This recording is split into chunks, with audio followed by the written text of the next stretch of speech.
हमारे लिए इलेक्शन धांधली का इलेक्शन है। ये हुकूमत भी कोई कानूनी हुकूमत नहीं है, बस एक जबरदस्ती वाली हुकूमत है।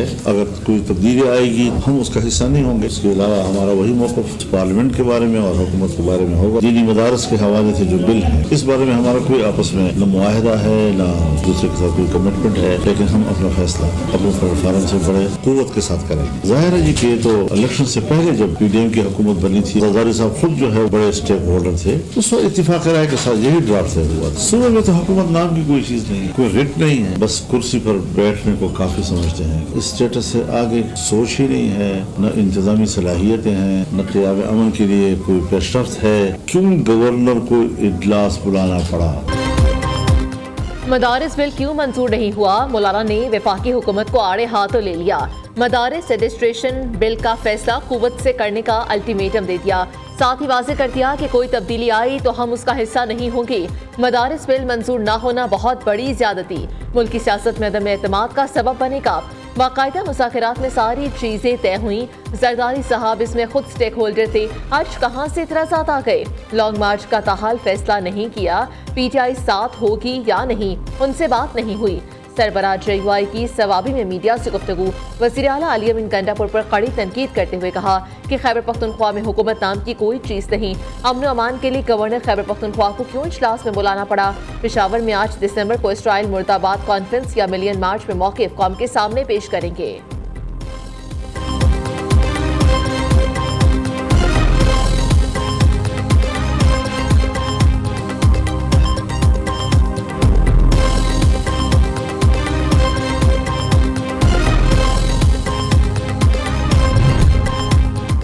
वज़ीर-ए-आज़म शहबाज शरीफ और मौलाना फजलुर रहमान ने टेलीफोनिक राब्ता। सरबराह JUI के मदारिस रजिस्ट्रेशन बिल पर तहफ़्फ़ुज़ात सुने। वज़ीर-ए-आज़म ने बिल में मौजूद सुकम दूर करने के मंजूर कराने की यकीन दहानी करा दी। मौलाना फजलुर रहमान ने कहा कि हम अपने मौके पर कायम, हुकूमत मुत्तफ़िका बिल को मुतनासिब बनाने से गुरेज करे। मदारिस की आज़ादी और हुर्रियत पर कोई आंच नहीं आने दी जाएगी।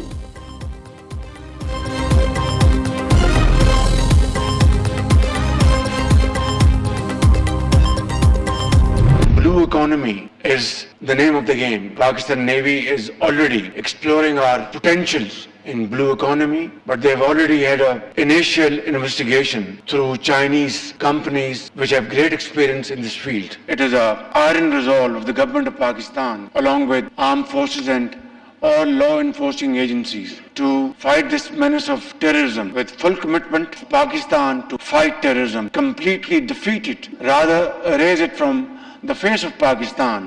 That's our commitment, inshallah. पाक से ज़मीन से दहशतगर्दी के खात्मे का अज़म खैर मुतसलसल है। सिक्योरिटी फोर्सेस रोज़ कुर्बानियाँ दे रही हैं। 2018 में हमने दहशतगर्दी का खात्मा किया। बदकिस्मती से अब दहशतगर्दों ने दोबारा सर उठा लिया है। दहशतगर्दी की लानत ख़त्म किए बगैर चैन से नहीं बैठेंगे। वज़ीर-ए-आज़म शहबाज शरीफ का पाकिस्तान नेवी वार कॉलेज लाहौर में 7वें मेरी टाइम सिक्योरिटी वर्कशॉप की शुरा से खिताब। कहा, ब्लू इकॉनमी से ही मुल्क की तरक्की और खुशहाली मुमकिन है। पाक बहरिया समंदरी वसाइल से इस्तेफादे के लिए इक़दाम कर रही है। गवादर की बंदरगाह एक मरकजी हैसियत रखती है। दोस्त मुल्क चीन भी बहरी शोबे में भरपूर ताउन फराहम करने के लिए तैयार है।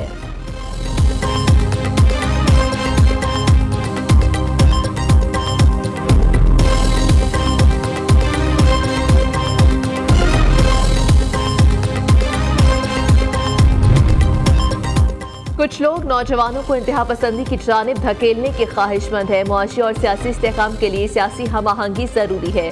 सियासी जमातों में बातचीत ही दरपेश चैलेंजेस से निमटने का वाहिद और मौसर हल है। बिलावल भुट्टो का सिंध पिंक फुटबॉल टूर्नामेंट की इफ्तिताही तकरीब से खिताब। कहा, मुल्क का मुस्तकबिल नौजवानों से वाबस्ता है, उनकी तरक्की चाहते हैं। खवातीन मुल्क की वज़ीर-ए-आज़म बनना चाहें तो एक नहीं 2 बार बन सकती हैं। वो दिन दूर नहीं जब क़वानीन पाकिस्तान और ख़वातीन पाकिस्तान की नुमाइंदगी करेंगे। चेयरमैन पीपल्स पार्टी खिलाड़ियों के साथ घुल मिल गए, गुफ्तगू की और तस्वीर बनवाई।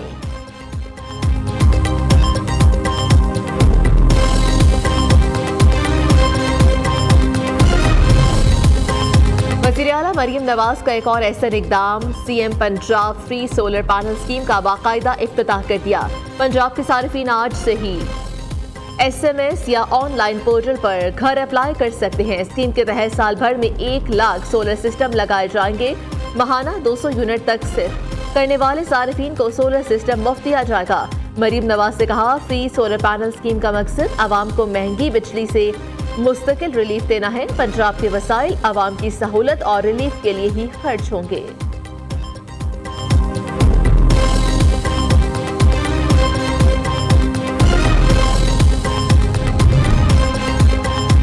चीफ जस्टिस याहिया अफरीदी की 26वीं आईनी तरमीम पर फुल कोर्ट बनाने की मुखालिफत। जुडिशल कमीशन में चीफ जस्टिस की राय को अक्सरियती मेंबरान ने सपोर्ट किया। चीफ जस्टिस याहिया अफरीदी ने जस्टिस मंसूर अली शाह के खत का जवाब देते हुए कहा, 26वीं आईनी तरमीम के खिलाफ दरख्वास्तों पर समाअत का फैसला जुडिशल कमीशन करेगा। दरख्वास्तें किसने और कैसे फिक्स करनी है यह आईनी कमेटी तय करेगी। जुडिशल कमीशन को 26वीं तरमीम को ज़ेरे बहस लाने का हक हासिल नहीं। आईनी मुकदमा समाअत के लिए मुकर्रर करने का इख्तियार आईनी बेंच कमेटी के पास है।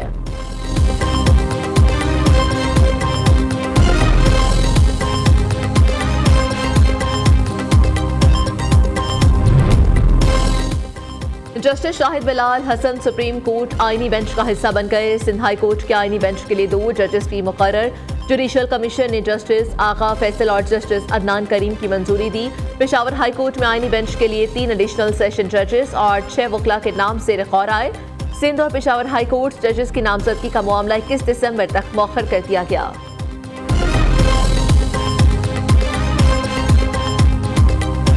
नहीं जी, मैं इतनी तकलीफ में थी इतने दिनों से, क्योंकि इतनी शहादतें हुई हैं जिसकी वजह से मुझे ये समझ ही नहीं आ रही थी कि लोग गलत और झूठ क्यों बोल रहे हैं। मैं भागने वाली औरत नहीं हूँ और जो खान के लिए निकले हैं उनको तो बिल्कुल छोड़ के मैं नहीं अकेला जा सकती। किसी को नहीं पता था मेरी गाड़ी कौन सी है। डी चौक पे मैं 12:30 बजे तक बिल्कुल अकेली थी अपनी गाड़ी में।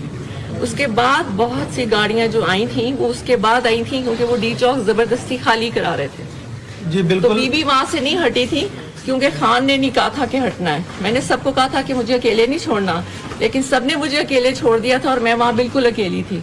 ये सिर्फ मैंने आपको बताना है कि बीबी वहाँ अकेली थी और सब छोड़ के जा चुके थे। जो वहाँ जबरदस्ती रोड खाली करा रहे थे वो खुद भी गवाह हैं।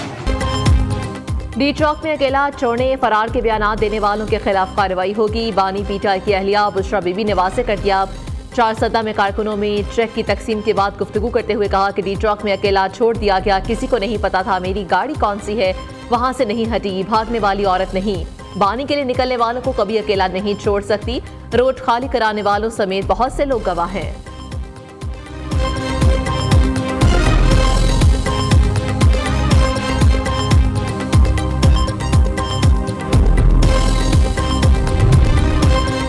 अलीमा खान ने बानी पीटीआई के 2 मुतालबात सामने रख दिए। सुप्रीम कोर्ट के जजेस के नीचे JIT बनाई जाए जो 9 मई और 26 नवंबर के सानेहात की तहकीकात करे। दूसरा मुतालबा यह है कि एस्टैब्लिशमेंट मुज़ाकरात की ऑफर दे तो पीटीआई बातचीत करेगी।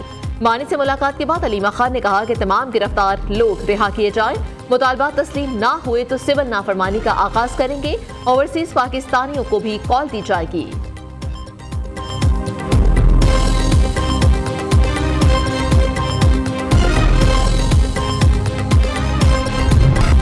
उमर अयूब, राजा बशारत समेत 5 गिरफ्तार पीटीआई रहनुमा इंसदाद दहशतगर्दी अदालत से रिहा। दौरान समाज जज अमजद अली शाह का पुलिस पर इजहार बरहमी। कहा, पेशावर हाई कोर्ट से जमानत के बावजूद क्यों गिरफ्तार किया। 5 पुलिस अफसरान को तौहीन अदालत का नोटिस जारी कर दिया। अपोजिशन लीडर उमर अयूब ने मीडिया से गुफ्तगू करते हुए कहा कि पेशावर हाई कोर्ट का बेल आउट ऑर्डर मौजूद है, हमें पुलिस लाइन्स में गैर कानूनी तौर पर हिरासत में रखा गया। बाबर अवान ने कहा कि बानी पीटीआई मानस नहीं होंगे, पूरी कौम को जंग के लिए मत ललकारा जाए।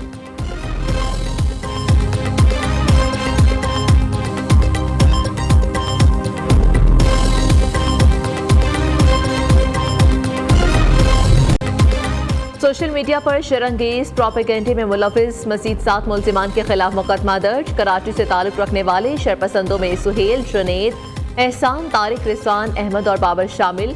मुल्जिमान मुख्तलिफ व्हाट्सएप ग्रुप्स और एक्स अकाउंट्स के जरिए रियासत मुखालिफ नफरत अंगेज प्रोपेगेंडा फैला रहे थे। गुज़श्ता रोज 12 मुल्जिमान के खिलाफ मुकदमा दर्ज किए गए थे, जिनकी शिनाख्त कर ली गई।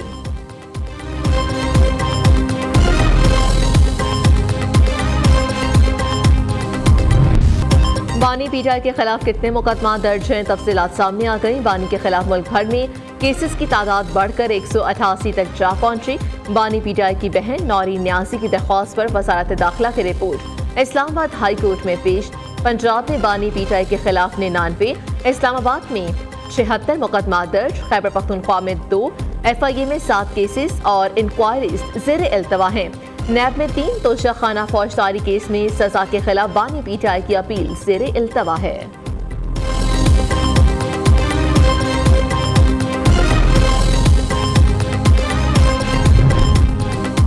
खैबर पख्तूनख्वा में गवर्नर की बजाय वज़ीर आला यूनिवर्सिटीज का चांसलर होगा। सूबाई असेंबली ने यूनिवर्सिटी तरमीमी एक्ट की मंजूरी दे दी।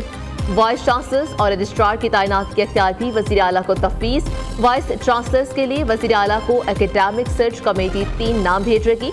बिल के तहत वाइस चांसलर की मुद्दत मुलाजमत 4 साल कर दी गई।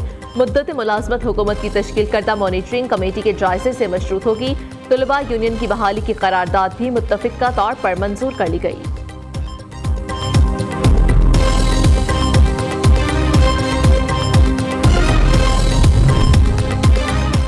अली अमीन गंडापुर में हिम्मत है तो वफाकी हुकूमत के बजाय दहशतगर्दों से लड़ें। वज़ीर आला खैबर पख्तूनख्वा का मकसद सिर्फ एहतजाज करना, आग लगाना, वफाक पर हमला करना है। शर्जील मेमन की कड़ी तनकीद। सिंध के सीनियर वज़ीर ने कहा, पीटीआई के पास सिर्फ इंतशार और मनफी सोच है, उनका अमराना माइंड सेट है। खैबर पख्तूनख्वा में हुकूमत नाकाम, हुकूमत रिट खत्म हो रही है। सूबे के MPs अपने हलकों में नहीं जा सकते, पुलिस रात को बाहर नहीं निकलती।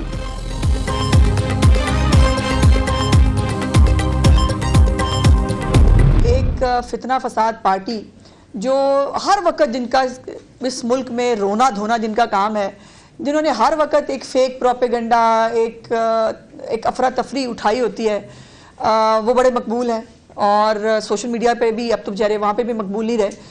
लेकिन वो मकबूलियत उनकी जो है वो कल शेखुपुरा के ज़िमनी इंतखाबात के अंदर पूरी कौम ने जो है वो ज़मी बोस होते देखी है। जब जब इन्होंने पंजाब से लोगों को फसाद की कॉल दी, लोगों ने तब भी रिजेक्ट किया। पाकिस्तान के इदारों के खिलाफ एक बयानिया है, उसको मुस्तरद किया गया है। मुस्लिम लीग नून कल भी पंजाब की सबसे बड़ी पार्टी थी, आज भी पंजाब की सबसे बड़ी पार्टी है। फितना फसाद पार्टी का काम रोने धोने के सिवा कुछ नहीं। पीटीआई की मकबूलियत शेखुपुरा के ज़िमनी इंतखाबात में ज़मी बोस हो गई। पंजाब की आवाम ने फसाद की कॉल को मुस्तरद कर दिया, कोई नहीं निकला। वज़ीर इत्तलात पंजाब असद बुखारी ने कहा कि पंजाब के लोगों का बाहर ना निकलना खिदमत की सियासत की कामयाबी है। मुस्लिम लीग नून कल भी पंजाब की बड़ी जमात थी, आज भी है।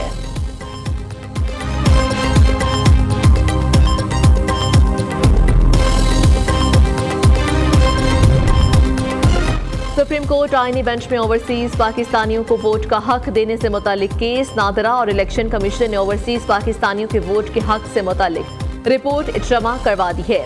अदालत ने रिपोर्ट्स की कॉपी फरीकैन को फराहम करने का हुक्म दे दिया।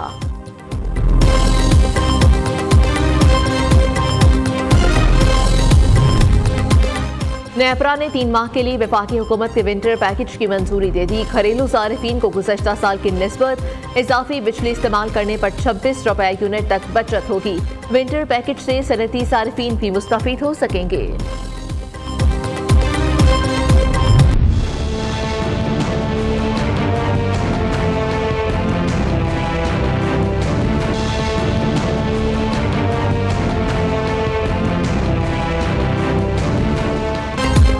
पाकिस्तान स्टॉक मार्केट में नया रिकॉर्ड बन गया। 100 इंडेक्स में 815 पॉइंट्स का इजाफा 1,09,053 की सतह पर बंद हुआ। स्टॉक मार्केट में मजमूई तौर पर 57 अरब रुपए का कारोबार हुआ।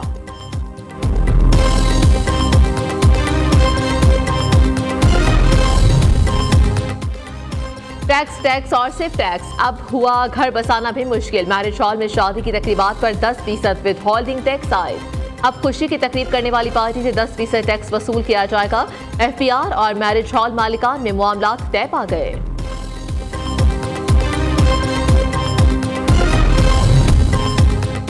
मुल्क में महंगाई ने फिर रफ्तार पकड़ ली। एक हफ्ते में 18 अशिया महंगी, 10 सस्ती हुई। 23 अशिया की कीमतें मुस्तहकम रही। इदारा शुमारियात ने रिपोर्ट जारी कर दी। पेट्रोलियम मसनूआत, घी, चीनी, गोश्त, प्याज और दाल मूंग की कीमत बढ़ी।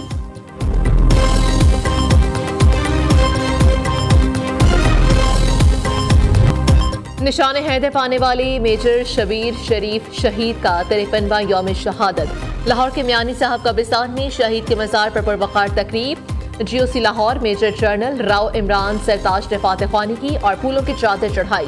सदर, वज़ीर आज़म और वज़ीर आला पंजाब का भी मादरे वतन के अजीम सपूत को खिराज अकीदत, शहीद के लिए बुलंदी दर्जात की दुआ की।